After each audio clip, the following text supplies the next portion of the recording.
Western Balkan countries do not need a different approach, neither by Brussels, not by the regional political elites who has been declared many years ago as Europhiles, because we do have a clear roadmap in the integration process, which is incorporated fully, in my view, in the new methodology being proposed by the French side a year and a half ago and accepted by the European Union this year.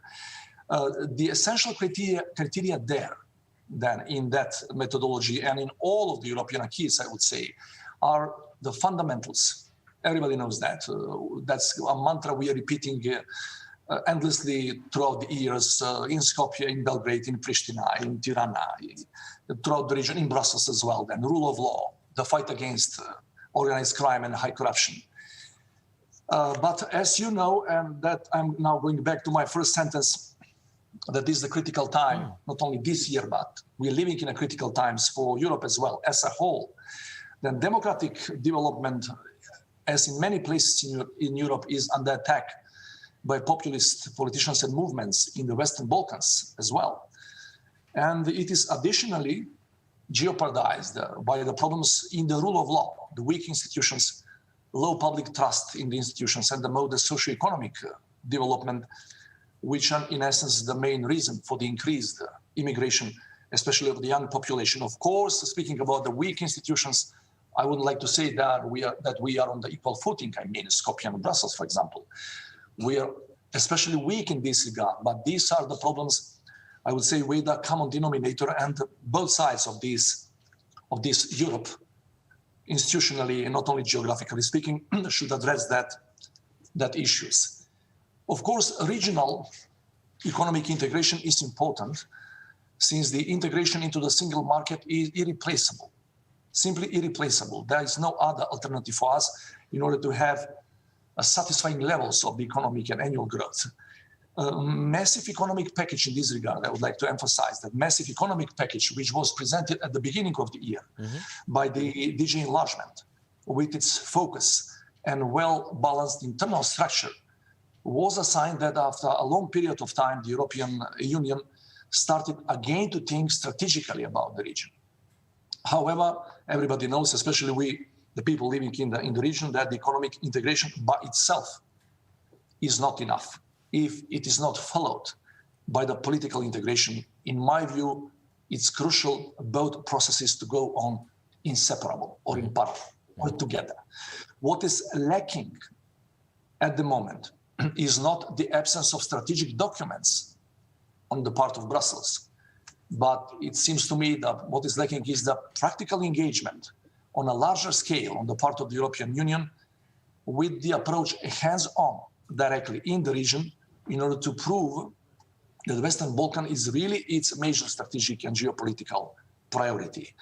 The key goal, everybody remembers that, the key goal as declared at the beginning by the president of the new European Commission, so von der Leyen, that she would like Europe to be a major geostrategic player in the world, is not possible without completing the integration of the Western Balkan countries into the European institutional infrastructure.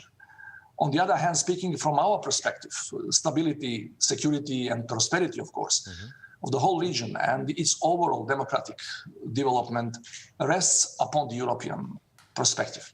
If eventually a political vacuum is created, that it will be for sure misused by extra-regional forces.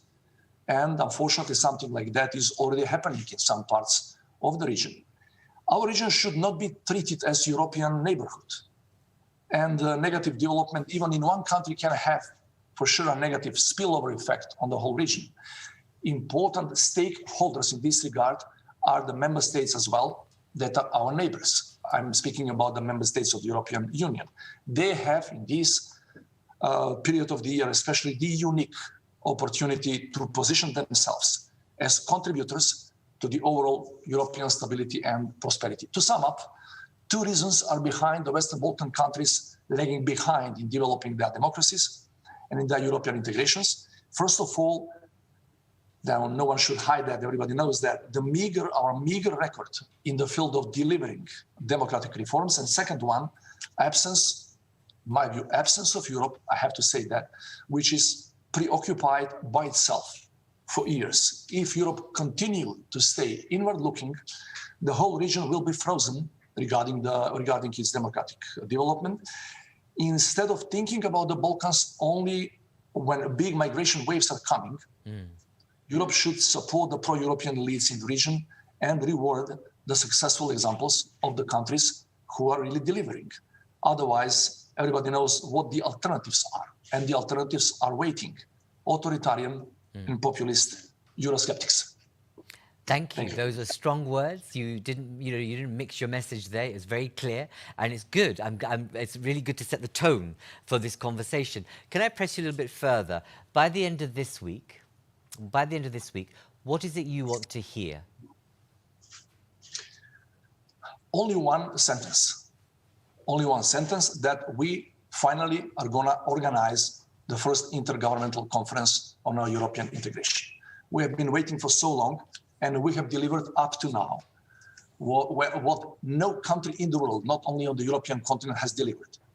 We have changed the name of the country in order one day to be the member of NATO and of the European Union. Indeed. Nobody has did that in the past. And so that was, believe me, a very big sacrifice on the part of the people who are now in charge.